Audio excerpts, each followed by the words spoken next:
Oi pessoal, tudo bem? Meu nome é Mariane e eu sou estudante de contabilidade da Universidade Federal de São Paulo. E eu vou falar um pouco das análises de demonstrações contábeis e dos índices de liquidez.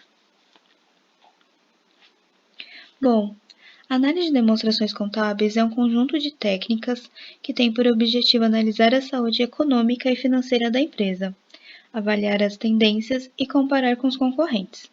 Ou seja, ela apresenta pontos fortes e fracos do desempenho operacional e financeiro da entidade. Elas auxiliam os gestores a identificar oportunidades e deficiências, visando melhorar o desempenho da empresa.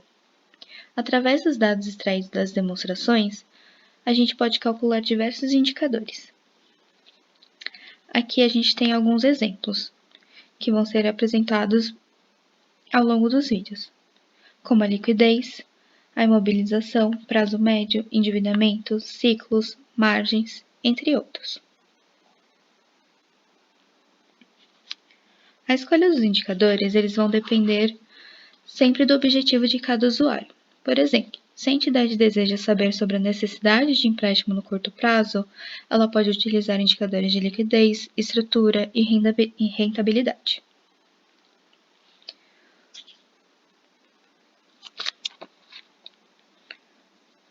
Neste vídeo, a gente vai tratar sobre os indicadores de liquidez, que mostram a capacidade da empresa em honrar suas obrigações, sendo quanto maior o índice, melhor a capacidade de pagamento.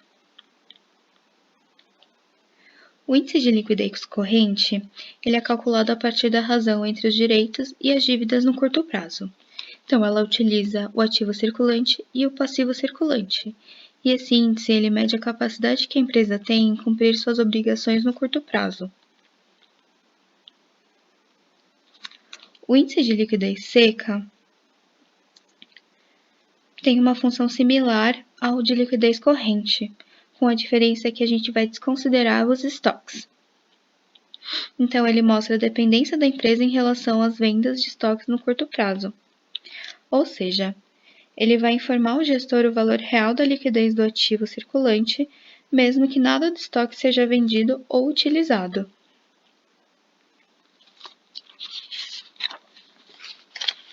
O índice de liquidez geral, ele representa a capacidade geral de pagamento, a quantidade de reais a receber para cada real a pagar.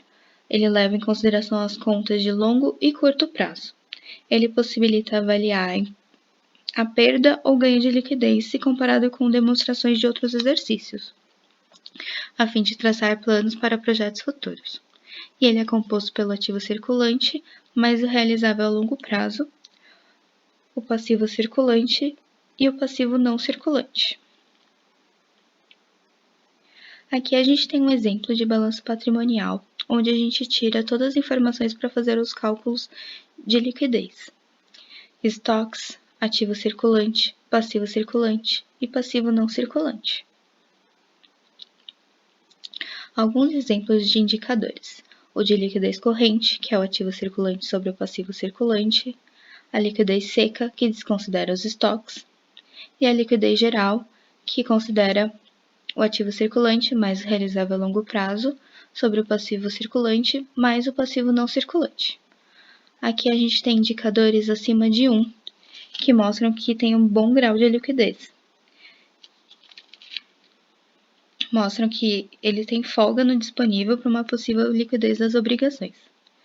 Na liquidez seca, ele tem um indicador próximo a 1, que mostram que os valores dos direitos e obrigações no curto prazo são equivalentes.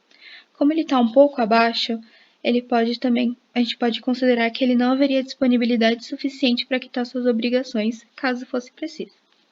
Na liquidez geral, a gente tem um aumento aqui no histórico, que a gente pode ver que tem melhorado a capacidade de pagamento. Bom, acho que é isso, pessoal. Muito obrigada por ficar até o final. Qualquer dúvida pode deixar nos comentários.